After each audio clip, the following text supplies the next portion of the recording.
நீங்கள் அறுப்பு காலத்தில் நீங்கள் அறுக்கணும், விதைப்பு காலத்தில் கரெக்டாக விதைக்கணும், அப்பம் பலனை பெற்றுக்கொள்வீர்கள். அதெல்லாம் ஏன்னா என் உள்ளத்தில் இருந்து ஆண்டவர் சொல்கிறேன், உள்ளத்தில் தம்முடைய உள்ளத்திலே சொன்னார்.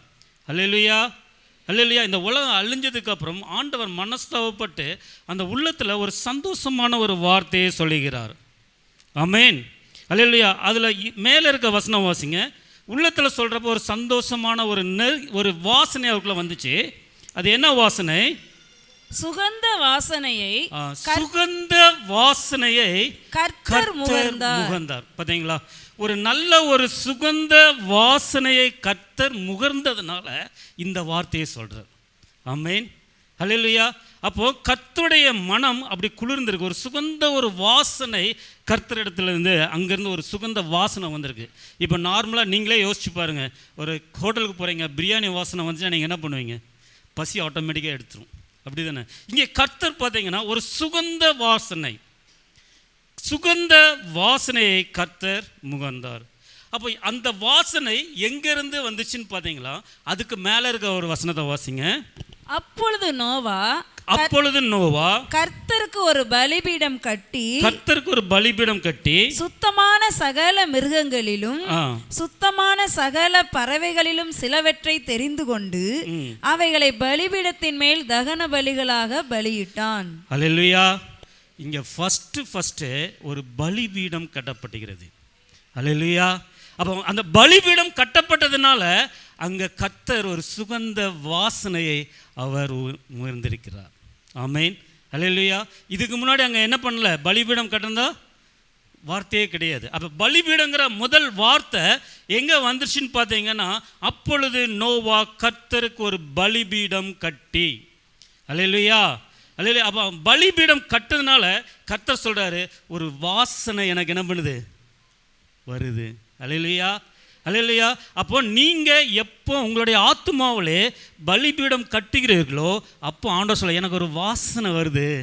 அல்லேலூயா, அல்லேலூயா. உங்களுடைய பலிபீடங்களை நீங்கள் எப்போ கட்டுகிறீர்களோ அப்போ ஆண்டவர் சொல்லுவார், உங்ககிட்ட இருந்து எனக்கு எப்படி இருக்குது? ஒரு வாசனை வருது. கர்த்தர் அதைத்தான் எதிர்பார்க்கிறார். எப்போ பலிபீடம் கட்டப்படுகிறதோ, பலிபீடம் கட்டினதுனால தான் ஆண்டவர் சொல்கிறாரு, அந்த வாசனை நிமித்தமாக உள்ளத்திலிருந்து ஒரு வருகிற வார்த்தை தான்.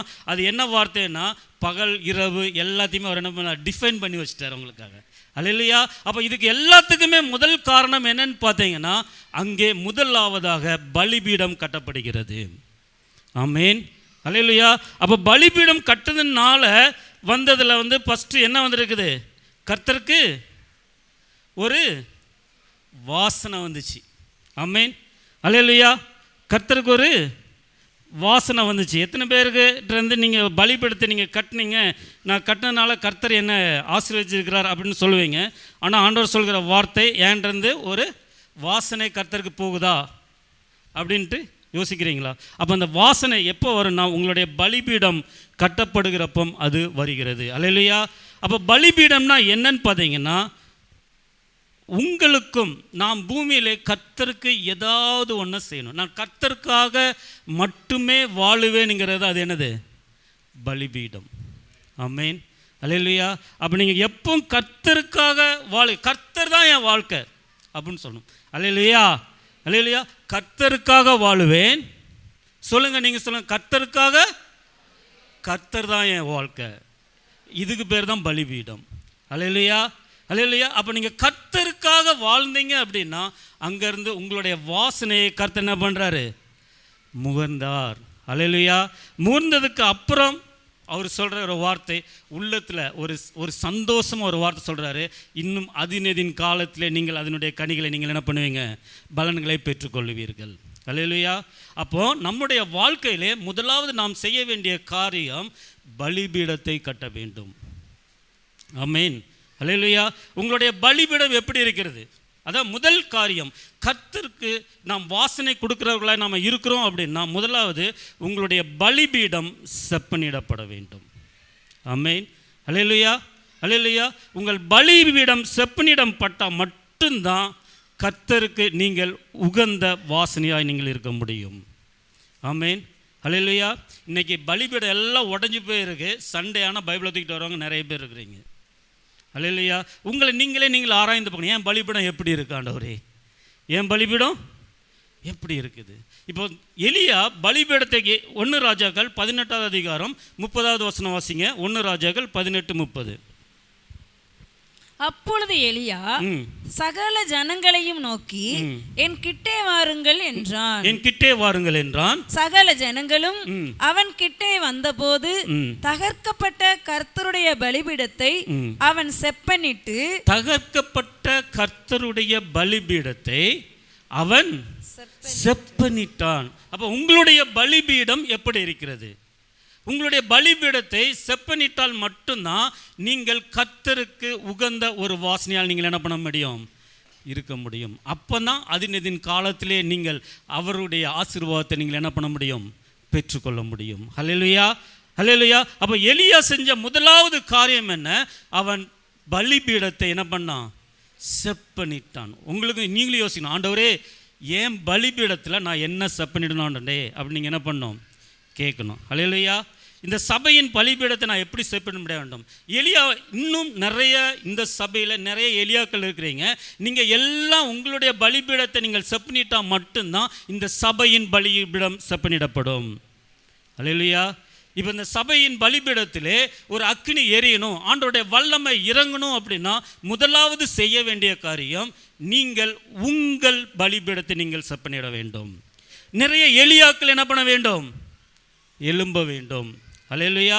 இங்கே இருக்கிற எல்லாருமே நான் எலியாவா எழும்பி என்னுடைய பலிபீடத்தை செப்பனிட்டால் மட்டும்தான் இந்த சபையின் பலிபீடம் அக்னியாய் பற்றி எரிகிறதா இருக்கும். ஹல்லேலூயா, ஹல்லேலூயா. அப்போ சபையினுடைய பலிபீடம் எரியணும், சபையினுடைய பலிபீடம் ஆண்டவருக்கும் உங்களுக்கு உறவு சபையின் மூலமாக வெளிப்படணும் அப்படின்னா உங்களுடைய பலிபீடம் முதலாவதாக நீங்கள் என்ன பண்ண வேண்டும், செப்பனிடப்பட வேண்டும். ஹல்லேலூயா, ஹல்லேலூயா. அப்போ சபையின் பலிபீடமும் செப்பனிடப்படணும் அப்படின்னா சபையின் ஒழுங்கு, சபையின் ஆசீர்வாதம் எல்லாமே இருக்குன்னா இங்கே நிறைய எலியாக்கள் நீங்கள் என்ன பண்ண வேண்டும், எழும்பணும். ஹல்லேலூயா. நிறைய எலியாக்கள் எழும்பி இந்த சபையினுடைய பலிபீடத்தை செப்பனிடுறது யார் கையில் இருக்குது, உங்களோட கையில் இருக்குது. முதல்ல உங்களுடைய பலிபீடத்தை செப்பனிட்டீங்கன்னா ஆட்டோமேட்டிக்காக இங்கே வந்து உட்காந்துருவீங்க. ஆட்டோமேட்டிக்காக சபையின் பலிபீடம் என்ன ஆகும், செப்பனிடப்படுகிறதாய் மாறிவிடும். ஹல்லேலூயா, ஹல்லேலூயா. அதுக்கப்புறம் நீங்கள் என்ன கேட்குறீங்களோ அது எல்லாம் உங்களுக்கும் கிடைக்கும். இன்றைக்கி நிறைய பேருக்கு ப்ரேயர் பார்த்தீங்கன்னா அந்தமாரி தான். இன்றைக்கி நிறைய விசுவாசிகள் என்ன பண்ணுறீங்களா, உங்களுடைய விறகு இப்போ வந்து பலிபீடத்தில் விறகு எரிய வேண்டும், விறகு வெளியே கிடக்குது, பலிபீடம் எரியணும் எரியணும் எரியணும், அக்னி இறங்கணும் இறங்கணும், நீங்கள் என்ன பண்ணுறீங்க, ஜெபிச்சிட்டு இருக்கிறீங்க. ஆனால் உங்களுடைய விறகு எங்கே இருக்குது, பலிபீடத்துக்கு வெளியே இருக்குது. அக்னி வந்து விறகை எரிக்காது. விறகு எப்போ பலிபீடத்துக்கு உள்ளே போதோ அப்போ தான் அக்னி என்ன பண்ணப்படும், எரியப்படும். ஹல்லேலூயா. பிரியமான தேவனுடைய பிள்ளைகளே, உங்களுடைய விறகு பலிபீடத்துக்கு உள்ளே இருக்கா இல்லை வெளியே இருக்கா? ஆமென், ஹல்லேலூயா. இன்றைக்கி நிறைய பேரோட விறகுகள் எங்கே இருக்குது, வெளியே இருக்குது. வெளியே இருந்துட்டு அக்னினாலே என்ன அனல் மூட்டும் ஆண்டவரே, அக்னினாலே எங்களை நிரப்பும் ஆண்டவரே. நீங்கள் அக்னினாலே நிரப்பணும், ஆண்டவருடைய ஆசீர்வாதத்தை பெற்றுக்கொள்ளணும், ஆண்டவருக்கும் உங்களுக்கு ஒரு உறவு வேணும் அப்படின்னா உங்களுடைய விறகு முதல்ல எங்கே வரணும், பலிபீடத்திற்கு உள்ளே வர வேண்டும். ஆமென், ஹல்லேலூயா.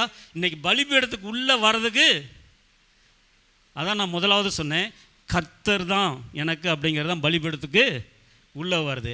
வெளியே இருக்குது என்னது, உலகமும் வேணும், உலகம் கொஞ்சம் வேணும். ஆனால் என்னுடைய அக்னி எங்கே இருக்கணும், பலிபீடத்துக்குள்ளே இருக்கணும். இன்றைக்கி நிறைய கிறிஸ்தவர்களுடைய வாழ்க்கை அப்படி தான் இருக்குது. விறகு எங்கே இருக்குது, உலகத்துக்குள்ளே இருக்குது. ஆனாலும் என்ன சொல்கிறது, பலிபீடத்தில் என்னுடைய அக்னியிலே என்னையும் சேர்த்து என்ன பண்ணும், ஆசீர்வதியும், எனக்குள்ளும் இறங்கும் ஆண்டவரே. உங்களுடைய விறகு எப்போ பலிபீடத்திற்கு உள்ளே போகுதோ அப்போந்தான் கர்த்தராலே உங்களுடைய விறகு என்ன பண்ணப்படும், எரிக்கப்படும். அப்போ தான் நீங்கள் என்ன பண்ணப்படும், அனல் மூட்டப்படுவீர்கள். ஹல்லேலூயா. இல்லைன்னா அனலும் இல்லாமல் குளிரும் இல்லாமல் நீங்கள் என்ன பண்ணுவீங்க, இருப்பீங்க. இங்கே அனல் பக்கத்தில் வருவீங்க, திரும்ப உலகத்தில் இருக்கீங்க. அப்போ ஆண்டவர் சொன்னால் உன்னை வாந்தி பண்ணி போடுவேன் அப்படிங்கிறாரு. ஆமென், ஹல்லேலூயா. பிரியமான தேவனுடைய பிள்ளைகளே, உங்களுடைய விறகு எங்கே இருக்கணும்னு சொல்கிறாரு. இன்றைக்கி நிறைய பேர் பலிபீடம் அழகாக, சபையின் பலிபீடம் நிறைய அழகாக கட்டி வச்சுருக்கிறாங்க. ஆனால் விறகு எல்லாம் எங்கே போயிருக்கு, வெளியே இருக்குது. ஆமென், அல்லேலூயா. உங்களுடைய விறகு வெளியே இருந்துச்சுன்னா ஒரு நாளும் நீங்கள் அக்கினினால் மூட்டப்பட மாட்டீர்கள். ஆமேன். அல்லேலூயா. உங்களுடைய விறகு எங்கே வரணும்? பலிபீடம், செப்பனிட்ட பலிபீடத்தை நீங்கள் உருவாக்க வேண்டும். உங்களுடைய சபையிலே பலிபீடத்தை செப்பனிட்ட நீங்கள் உருவாக்க வேண்டும். நீங்கள் எலியாக்களை போல நீங்கள் என்ன பண்ண வேண்டும்? எழும்ப வேண்டும். அப்படி பலிபீடத்தை எழும்பினதுக்கு அப்புறமும் உங்கள் சபையில் உள்ளவங்க ஒவ்வொருத்தரும் சபைக்கு வெளியே, நான் என் விறகு வெளியே இருக்குன்னா அந்த விறகை உள்ளுக்கு கொண்டு வர்றது யாரோட வேலையாக இருக்குது? எலியாக்களோட வேலையாக இருக்கிறது. ஆமேன். அல்லேலூயா. இந்த விறகு வெளியே இருக்கு, இந்த விறகை நான் எங்கே கொண்டு வரணும்? பலிபீடத்துக்கு உள்ளே கொண்டு வர வேண்டும். ஆமேன். அல்லேலூயா. அது யாரோட வேலை? எலியாக்களோட. அந்த எலியாக்கள் யாரு? நீங்கள் தான். ஆமேன். அல்லேலூயா. செப்பனிடப்பட வேண்டிய அந்த பலிபீடத்தை செப்பனிடப்பட வேண்டிய வேலை யார்கிட்ட இருக்குது? உங்கள்கிட்ட இருக்குது. ஆமேன். வெளியே இருக்கிற விறகெல்லாம் எங்கே கொண்டு வந்து கொடுக்கணும்? பலிபீடத்தில் கொண்டு வந்து கொடுக்க வேண்டும். ஆமேன். அல்லேலூயா. அல்லேலூயா. எவ்வளவோ ஆத்துமாக்கள் கிறிஸ்துவுக்குள்ளே இருக்கிறங்கிற பேரில் நிறைய பேர் விறகு எங்கே இருக்குது? வெளியே இருக்குது. வெளியே இருந்தீங்கன்னா ஒரு நாளும் உங்களை அக்கினி என்ன பண்ணாது? பட்சிக்காது. ஆமேன். அல்லேலூயா. அல்லேலூயா. ஏன்னா சபையில் பார்த்து வெளிப்படுத்தல் எபேசு சபையை குறித்து சொல்கிறப்போ எபேசு சபையை குறித்து சொல்வார். வெளிப்படுத்தல் 2வது அதிகாரம் 5வது வசனம் வாசிங்க. ஆகையால் நீ இன்ன நிலைமையிலிருந்து விழுந்தாய் என்பதை நினைத்து மனம் திரும்பி ஆதியில் செய்த கிரியைகளை செய்வாயாக. இல்லாவிட்டால் நான் சீக்கிரமாய் உன்னிடத்தில் வந்து நீ மனம் திரும்பாத பட்சத்தில் உன் விளக்கு தண்டை அதனிடத்திலிருந்து நீக்கி விடுவேன். அல்லேலூயா. நீங்கள் வர்ற விறகு பலிபீடத்துக்குரிய விறகு தான். ஒரு சில நேரம் நீங்கள் என்ன பண்ணீங்கன்னா பலிபீடத்திற்காக எடுக்கப்பட்ட விறகாய் நீங்கள் இருக்கிறீர்கள். ஆனால் எதனால் விழுந்து போகிறீங்க? நான் அக்கினிக்குள்ளே போகாமல் விழுந்து போகிற விறகாய் நீங்கள் என்ன பண்ணுகிறீர்கள்? காணப்படுகிறீர்கள். அல்லேலூயா. அல்லேலூயா. பலிபீடத்திற்காக பிரித்தெடுக்கப்பட்ட அதே விறகு தான் நீங்கள். ஆனால் அக்கினிக்குள்ளே வராமல் இருந்தால் எபேசு பட்டணத்து எபேசு சபைக்கு எழுதினது போல் அங்கே சொல்ல என்ன நிலைமையிலிருந்து நீ என்ன பண்ணாய்? விழுந்தாய். அல்லேலூயா. நான் எதனால் பலிபீடத்துக்குள்ளே போகாமல் வெளியே விழுந்தேன் அப்படிங்கிறத நீங்கள் நிதானித்து பார்த்தால் அதுக்கப்புறம் தான் நீங்கள் என்ன பண்ண முடியும்? உள்ளே போக முடியும். அல்லேலூயா. அல்லேலூயா. இன்றைக்கி நிறைய பேர் எதனால் விழுந்தேன்? நான் அக்கினிக்குள்ளே போகிறவன் தான், நான் பலிபீடத்துக்குள்ளே போகிறவன் தான், நான் அக்கினியாக எரிகிறவன் தான், நான் ஆண்டவருக்காக எரிகிற மகன் தான், ஆண்டவருக்காக எரிகிற மகள் தான். ஆனாலும் நான் ஏன் இன்னும் அக்கினிக்குள்ளே போகலை? அல்லேலூயா. எந்த நிலைமையிலிருந்து நீ விழுந்து விடுகிறவர்களாய் காணப்படுகிறோம். இது ஒரு கூட்டம். ஆமேன். அல்லேலூயா. இந்த விறகு எங்கே வரணும்?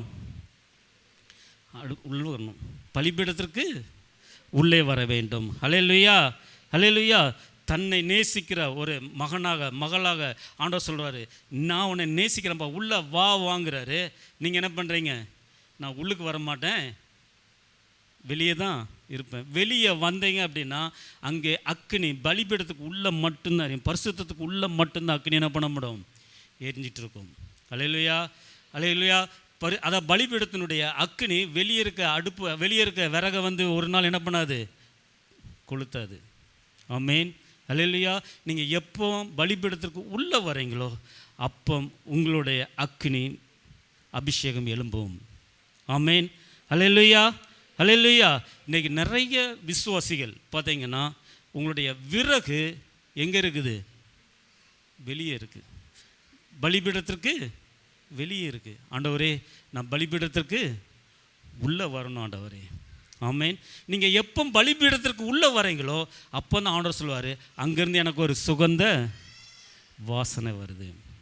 ஆமேன். அல்லேலூயா. அல்லேலூயா. நீங்கள் என்ன சொல்லிருக்கீங்க? நான் வெளியே இருப்பேன், என்னையை பச்சிட்டு இருந்தீங்கன்னா அங்கேருந்து சுகந்த வாசனை என்ன பண்ணாது? ஏன்னா பலிபீடத்தில் தான் என்ன இருக்கும்? எண்ணெய் இருக்கும். எண்ணெய் ஊற்றி என்ன பண்ணுவார் ஆண்டவர்? உங்களை பிரகாசிக்க பண்ணுவார். ஆமேன். அல்லேலூயா. நீங்கள் வெளியே இருந்தீங்கன்னா ஒரு நாளும் உங்களுடைய விறகை அங்கேருந்து அக்கினி என்ன பண்ணாது? பட்சிக்காது. ஆமேன். அல்லேலூயா. அல்லேலூயா. இப்போ ஆண்டவர் சொல்கிறாரு, நீங்கள் எப்படி இருக்கணும்னு சொல்கிறாரு. முதலாவது உங்களுடைய பலிபீடத்தை நீங்கள் என்ன பண்ண வேண்டும்? செப்பனிடப்பட வேண்டும். ஆமேன். அல்லேலூயா. பலிபீடம் செப்பனிட்டாச்சு, பலிபீடத்துக்கு ரெடியாக இருக்குது. ஆனாலும் விறகு எங்கே இருக்குதுங்கிறாரு? வெளியே இருக்குங்கிறாரு. ஆமென். நீங்கள் விறகுகள் எப்போ உள்ளுக்கு வருதோ அப்போ ஆண்டவருடைய அபிஷேகம் உங்களுக்குள்ளே வரும். ஆமென். ஹல்லேலூயா. அந்த எண்ணெய் ஊற்றி அந்த அபிஷேகம் உங்களுக்குள்ளே வர்றப்போ நீங்கள் கர்த்தருக்கு சுகந்த வாசனையாய் நீங்கள் இருப்பீர்கள். ஆமென். ஹல்லேலூயா. எப்போ நீங்கள் கர்த்தருக்கு சுகந்த வாசனையாக நீங்கள் இருக்கிறீங்களோ அதை கர்த்தர் உணர்கிறாரோ அப்போ ஆண்டவர் சொல்லுவார், அப்போ உள்ளத்தில் சொல்லுவார், இந்த மாதிரி ஆசீர்வாதங்களை உங்களுக்கு என்ன பண்ணுவார், கொடுப்பார். ஹல்லேலூயா, ஹல்லேலூயா, ஹல்லேலூயா. தாவீது பலிபீடத்தை கட்டினான். தாவீது பலிபீடத்தை கட்டுறப்போ பார்த்தீங்கன்னா அவனுக்கு ரொம்ப ப்ராப்ளம் வந்துச்சு. நீங்கள் 2 சாமுவேல் 24:25 வாசிங்க. அங்கே தாவீது கர்த்தருக்கு ஒரு பலிபீடத்தை கட்டி சர்வாங்க தகன பலிகளையும் சமாதான பலிகளையும் செலுத்தினான். அப்பொழுது கர்த்தர் தேசத்துக்காக செய்யப்பட்ட வேண்டுதலை கேட்டருளினார். ஹல்லேலூயா. அப்பொழுது கர்த்தர் தேசத்திற்காக செய்யப்பட்ட வேண்டுதலை கேட்டருளினார். ஹல்லேலூயா. இப்போ தாவீது பார்த்தீங்க அப்படின்னா அங்கே ஒரு பலிபீடத்தை கட்டுறாரு. தாவீது பலிபீடத்தை கட்டுற இடம் பார்த்தீங்கன்னா அங்கே ஆண்டவர் சொல்ல 3 ஆப்ஷன்ஸ் கொடுக்குறாரு. உங்களுடைய தேசத்தில் என்ன வரும், 7 வருஷம் பஞ்சம் வரும். அப்படி இல்லையா 3 மாதம் உங்களுடைய சத்துருக்கள் உண்மை என்ன பண்ணுவாங்க, பின்தொடருவாங்க. அது தாவீது கொஞ்சம் ரிலாக்ஸாக இருந்திருக்கும். ஏன்னா தாவீது வாழ்க்கை ஃபுல்லாக ஓடிட்டே தான் இருந்தார். இந்த 3 மாதம் சத்துரு தொடர்றது என்ன பண்ணுறது ஒரு பெரிய விஷயம் கிடையாது. அடுத்தாலும் ஒரு ஆண்டவர் சொல்கிறாரு, உனக்கு என்ன பண்ண வரும், ஒரு கொள்ளை நோய் வரும் அப்படிங்கிறாரு. இப்போ தாவீது பார்த்தீங்க அப்படின்னா இந்த 3 ஆப்ஷன்ஸில் அவர் தீர்க்கதரிசி சொல்கிறார், இப்படி உனக்கு கொடுக்க போகிறாரு அப்படிங்கிறாரு. அப்போ இம்மிடியேட்டாக அவன் பண்ணுகிற அந்த வேலை என்ன வேலைன்னு பார்த்தீங்கன்னா கர்த்தருக்காக ஒரு பலிபீடத்தை கட்டினான். ஆமென். ஹல்லேலூயா. அந்த பலிபீடத்தை கட்டதுனால அங்கே சர்வாங்க தகன பலிகளையும் சமாதான பலிகளையும் செலுத்தினார். அப்பொழுது கர்த்தர் தேசத்துக்காக செய்யப்பட்ட வேண்டுதலை கேட்டளினார். இஸ்ரவேலின் மேல் இருந்த அந்த வாதை நிறுத்து போயிடுச்சு. ஆமென். ஹல்லேலூயா. இன்றைக்கி உங்களுடைய ஜெபம் கேட்கப்படணும் அப்படின்னா முதலாவது உங்களுடைய பலிபீடம் கட்டப்பட வேண்டும். ஹல்லேலூயா, ஹல்லேலூயா. உங்களுடைய பலிபீடம் கட்டப்படணும். உங்களுடைய பலிபீடம் சீரமைக்கப்பட வேண்டும். உங்களுடைய பலிபீடம் சீரமைச்சதுக்கப்புறம் வெளியே இருக்க விறகுகள் உங்களுடைய கேரக்டர்ஸ் எல்லாம் எங்கே வரணும், பலிபீடத்திற்கு உள்ளே வர வேண்டும். ஆமென். ஹல்லேலூயா. அப்போ உங்களுடைய ஜெபம் என்ன பண்ணப்படும், கேட்கப்படும். ஹல்லேலூயா. உங்களுடைய கேரக்டர்ஸ் எப்படி இருக்குது, இன்னும் நான் வெளியே தான் கிடக்கிறேன், நான் அக்கினிக்குள்ளே வரலை, எனக்குள்ள இன்னும் அந்த விறகு மாரி வெளியே கிடக்கிற பொறாமை இன்னும் எனக்கு இருந்துகிட்டே இருக்குது, எனக்கு வெளியே கிடக்கிற பெருமை இன்னும் எனக்கு இருந்துகிட்டே இருக்குது, மற்றவங்கள பேசுகிற எல்லா விறகும் எங்கே கிடக்குது, வெளியே கிடக்கு. நீங்கள் வெளியே இருந்தாலே நீங்கள் யாருடைய பிள்ளையாக இருக்கிறீங்க, பிசாசு ஈஸியாக உங்களை அட்டாக் பண்ணுறதா இருக்குது. ஆமென். ஹல்லேலூயா. அந்த கேரக்டர்ஸ் எல்லாம் எங்கே வரணும், பலிபீடத்திற்கு உள்ளே வர வேண்டும். ஹல்லேலூயா. அப்போ பலிபீடத்திற்கு உள்ளே வந்தால் மட்டும்தான் அங்கே உங்களுடைய கேரக்டர்ஸ் எல்லாம் என்ன பண்ணப்படும், முறியடிக்கப்படும். ஹல்லேலூயா. இன்றைக்கி நீங்கள் என்ன பண்ணுறீங்கன்னா உங்களுடைய கேரக்டர்ஸ்க்காக நீங்கள் ப்ரேயர் பண்ணுறீங்க. ஆனால் பலிபீடத்துக்குள்ளே நான் ப்ரேயர் பண்ண மாட்டேன், வெளியே இருந்தே ப்ரேயர் பண்ணுறேன். அக்கினி என்னை என்ன பண்ணணும், பட்சிக்கணும். அந்த விறகு என்ன பண்ணும், எரியணும். ஒரு நாளும் எரியாது. நீங்கள் எப்போ பலிபீடத்திற்குள்ளே வரீங்களோ அப்பந்தான் உங்களுடைய கேரக்டர்ஸ் எல்லாமே சுக்குநூறாக என்ன பண்ணப்படும், போகும். இன்றைக்கி ஏன் கிறிஸ்தவர்கள் எல்லாமே இன்னும் என்னுடைய பழைய சுபாவம் இன்னும் எனக்கு இருக்குது, நான் எவ்வளோ தான் ஃபாஸ்டிங் போட்டாலும் எனக்கு இன்னும் அந்த கேரக்டர்ஸ் என்ன பண்ணுறதில்ல, மாறுறதே இல்லை. ஏன், உங்களுடைய விறகு எங்கே இருக்குது, வெளியே இருக்குது. இன்றைக்கி ஒருவேளை உங்களுடைய விறகு விளைந்து ஒருவேளை நீங்கள் ஃபாஸ்டிங் போட்டு ப்ரேயர் பண்ணி எல்லாம் பண்ணிட்டீங்க, உங்களுடைய விறகு எரிக்கப்பட்டாலும் அது முழுவதுமாக எரியாது. அதனால தான் எப்பமாவது ஒரு டைம் என்ன பண்ணும், திரும்ப என்ன வரும், எப்பமாவது ஒரு இடத்துல அது வெளியே வந்துடுது. நீங்கள் எப்போ அக்னிக்கு உள்ளே வரீங்களோ அப்போ கம்ப்ளீட்டாக அது என்ன பண்ணப்படும், சுட்டரிக்கப்படும். வெளியே இருந்தீங்க அப்படின்னா அது ஒரு நாள் உங்களுக்கு வாசனையை என்ன பண்ணாது, கொடுக்காது. கர்த்தர் அந்த வாசனை என்ன பண்ண மாட்டார், நுகர மாட்டார். ஹல்லேலூயா. அந்த வாசனை அவருக்கு பிரியமான ஒரு வாசனையாக இருக்கணும். ஹல்லேலூயா. அப்போ அந்த பிரியமான ஒரு வாசனையாக இருக்க போய் தான் அவர் உள்ளத்தில் இருந்து ஒரு வார்த்தை என்ன பண்ணுது, வருது. உங்களுக்கு கொடுக்கப்பட்ட அந்த வாக்குத்தத்தம் எப்படி வருது, அந்த வாசனையை நுகர்ந்ததுனால, அந்த வாசனையை அவர் உணர்ந்ததுனால உங்களுக்குரிய இன்னைக்கு இந்த மாதத்துக்கு கொடுக்கப்பட்ட வாக்குத்தத்தம் அவருடைய உள்ளத்தில் இருந்து என்ன பண்ணுது, வருகிறதா இருக்கிறது. ஆமென். ஹல்லேலூயா. அப்போ உங்களுக்குடான வாக்குத்தத்தம் நிறைவேறணும் அப்படின்னா நீங்கள் என்ன பண்ணணும்? முதல்ல அவர் வாசனை நுகரத்தக்க மூலமாக நான் என்ன பண்ண வேண்டும்? நடக்க வேண்டும். ஆமீன். ஹல்லேலூயா, ஹல்லேலூயா. நீங்கள் எப்போ அவர்களை தவறுகளை நீங்கள் உணர்ந்து கர்த்தருடைய பலிபீடத்தை செப்பனிடப்பட வேண்டும். ஆமீன். ஹல்லேலூயா. உங்களுடைய தவறுகளை நீங்கள் உணர்ந்து கர்த்தருடைய பலிபீடத்தை நீங்கள் செப்பனிடப்பட வேண்டும். ஆமேன். ஹல்லேலூயா. அப்போ பலிபீடம் உங்களுக்குள்ளே முதலாவது உங்களுடைய பலிபீடத்தை நீங்கள் கட்டி அதில் இருந்து வருகிற ஒரு வாசனை இருக்குது பார்த்தீங்களா, அதை கர்த்தர் உணர்ந்தார் அப்படின்னா அதை நுகர்ந்தார். அந்த வாசனை எனக்கு ரொம்ப பிடிச்சிருக்குது. முதல்ல எனக்கு ஒரு பலிபீடம் கட்டியிருக்காரு, முதல்ல எனக்கு ஒரு பலிபீடம் வந்துருச்சு. முதல்ல அதுதான் ஆண்டவர் ஆதாம்கிட்டேருந்து எதிர்பார்க்குறது அதுதான் ஆண்டவர் எதிர்பார்க்குறார். ஹல்லேலூயா, ஹல்லேலூயா. அந்த வாசனையை நுகர்ந்தது நிமித்தம் இன்னைக்கு உங்களுக்கு கொடுக்கப்படுகிற வாக்குத்தத்தம் உங்களுக்கு கிடச்சிருக்குது. ஹல்லேலூயா, ஹல்லேலூயா. நீங்கள் ஒருவேளை நீங்கள் வெளியே இருந்தீங்க அப்படின்னா நீங்கள் அறுப்பு காலத்தில் நீங்கள் என்ன பண்ண முடியாது? அறுக்க முடியாது. விதைக்கிற காலத்தில் நீங்கள் என்ன பண்ண முடியாது? விதைக்க முடியாது. காலங்கள் உங்களுக்கு கை கூடாதபடி என்ன பண்ணவிடும்? போய்விடும். ஹல்லேலூயா, ஹல்லேலூயா. நான் கர்த்தருடைய பிள்ளை தான், நான் எல்லாத்துலேயும் நான் கரெக்டாக இருக்கிறேன் அப்படின்னா கூட பலிபீடத்திற்கு உள்ளே பார்த்தீங்கன்னா உங்களுக்கு தேவையில்லாத பலிபீடத்திற்கு உள்ளே வர்றதுக்கு என்ன பண்ணுறது? வாய்ப்புகள் உண்டு. ஆமேன். ஹல்லேலூயா. 1 நாளாகமம் 33 பார்த்தீங்கன்னா மனோசே அந்த பலிபீடத்தின் முன்னாடி தன்னை என்ன பண்ணார்? தாழ்த்தி ஜெபிக்கிறவனாக இருப்பான். ஹல்லேலூயா, ஹல்லேலூயா. தான் கட்டியிருந்த பலிபீடங்களை அகற்றினான். அப்போ பலிபீடத்திற்குள்ளேயும் அவன் ஒரு சில விக்கிரங்களை அவன் என்ன பண்ண வேண்டாம்? கொண்டு வந்தான். இன்றைக்கி பலிபீடங்கிற பேரில் உங்களுக்குள்ளே இருக்கிற அந்த கேரக்டர்ஸ் எல்லாம் என்ன பண்ணணும்? மாறணும். மனசேயிடம் கர்த்தர் பேசினதுக்கு அப்புறம் அவன் என்ன பண்ணான்? பலிபீடத்தை அகற்றின்னு இருக்கும். நீங்கள் அந்த வசனத்தை வாசிங்கன்னா தெரியும். 2 நாளாகமம் 33 அதிகாரம் 12 வாசிங்க. இப்படி அவன் நெருக்கப்படுகையில் தன் தேவனாகிய கர்த்தரை நோக்கி கெஞ்சி தன் பிதாக்களின் தேவனுக்கு முன்பாக மிகவும் தன்னை தாழ்த்தினான்.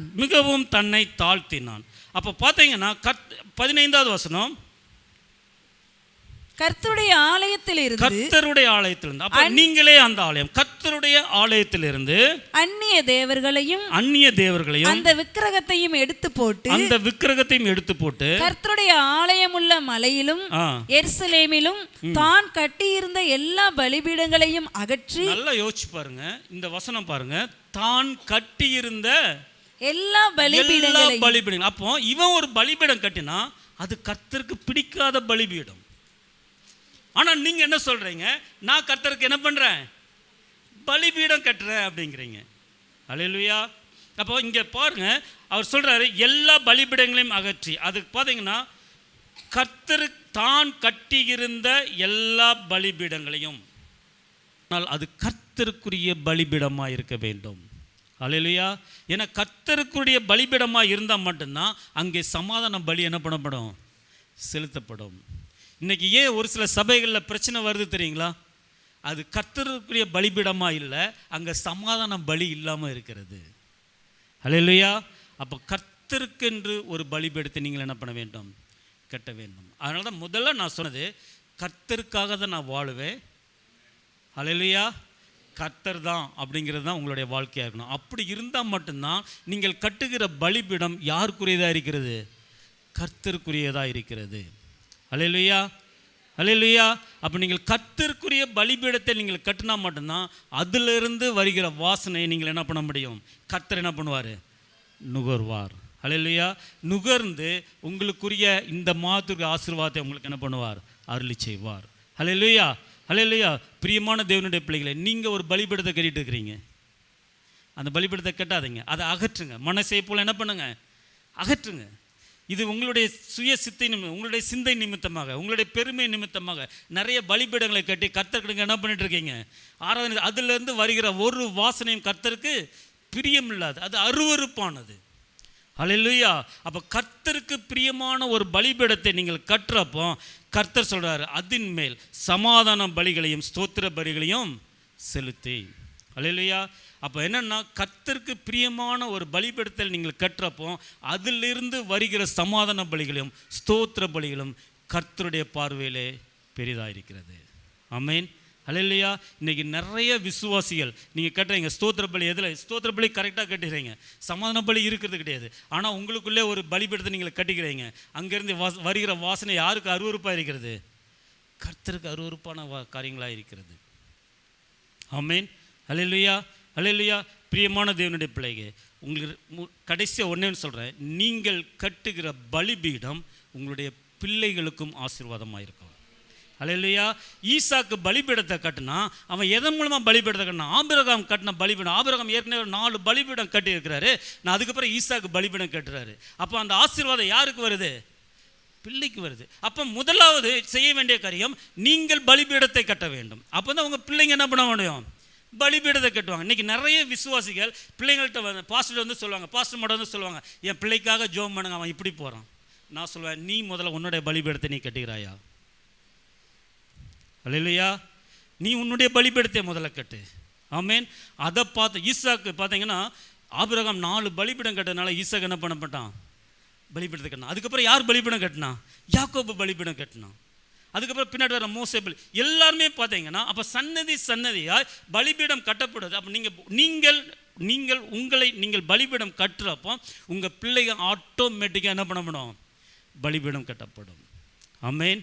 அல்லேலூயா. இன்றைக்கி நிறைய பேர் என்ன பண்ணுறாங்க, நான் என்னுடைய பலிபீடத்தை பற்றி நமக்கு என்ன பண்ணுறதில்ல, கவலையே கிடையாது. என் ஃபோக்கஸ் எல்லாம் யார் மேலே இருக்குது? என் பிள்ளை மேலே இருக்குது. உடனே பாஸ்டர்கிட்ட கூட இருந்து பாஸ்டிங் போட வேண்டியது, எல்லாம் பண்ண வேண்டியது. ஆனால் அவர்களுடைய பலிபீடத்தை என்ன பண்ணுறதில்ல, கட்டுறதே கிடையாது.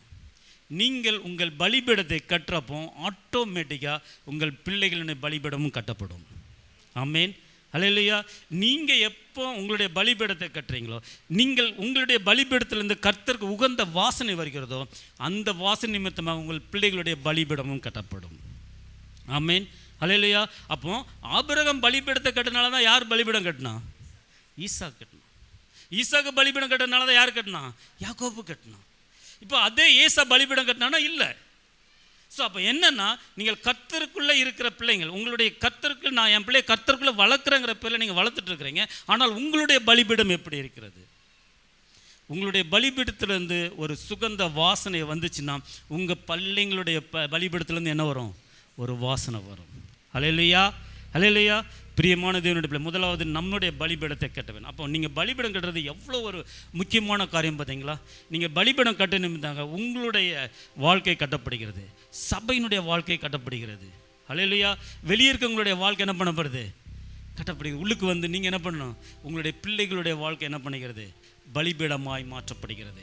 அப்போ பலிபீடம் கட்டுறது பார்த்தீங்கன்னா, நீங்கள் எப்போ ஆண்டவருக்கு உகந்த பலிபீடமாய் சுகந்த வாசனையை கொடுக்குற ஒரு பலிபீடமாய் நீங்கள் இருக்கிறீங்களோ, ஆட்டோமேட்டிக்காக உங்களுடைய பிள்ளைகளுக்கும் அது என்ன பண்ணிடும்? போய்விடுகிறதா இருக்கிறது. அல்லேலூயா. அல்லேலூயா.